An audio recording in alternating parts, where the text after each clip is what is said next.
ضرور میرا سوال تھا کہ جیسے اگر آپ کے ہمارے اسکول میں کوئی غیر احمدی نان مسلم ہمارے پاس آتا ہے اور کہتا ہے کہ ہمارے ریلیجن کو برا بھلا کہتا ہے، اور ہم اس کو کیا جواب میں کہہ سکتے ہیں، اور وہ ہماری بات سنتا بھی نہیں ہے؟ اچھا، اس کو برا بھلا جب کہہ لے تو کہہ دو جو تم نے کہنا تھا وہ تو کہہ دیا.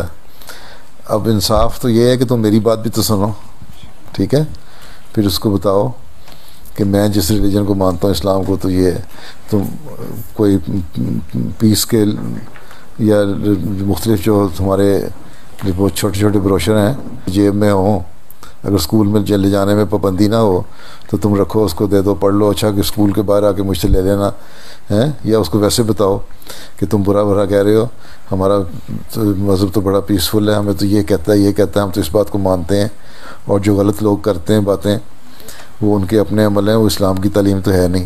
اور اگر تم نہیں سنو گے میری بات تو اس کا مطلب تم انصاف نہیں کر رہے، تم جسٹس نہیں کر رہے، تمہارے اندر بغض بھرا ہوا، کینہ بھرا ہوا ہے.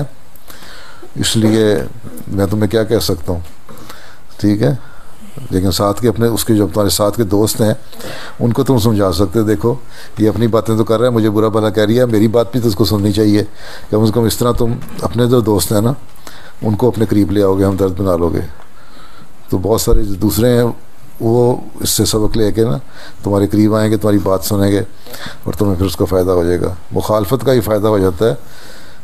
اگر مخالفت ہو تو یا تو مخالف کو جواب دو تو اس کی تسلی ہو جاتی ہے، اس کی اصلاح ہو جاتی ہے. نہیں، اگر مخالفت مولویوں کی طرح ہی کرنے والا ہو، مخالفت کہ سننی نہیں بات، جس طرح پاکستان میں مولوی ہماری باتیں سنتے، مخالفت ہی کرنی ہے تو کم از کم لوگ ارد گرد کے پھر آہستہ آہستہ ان میں ہمدردی پیدا ہونی شروع ہو جاتی ہیں.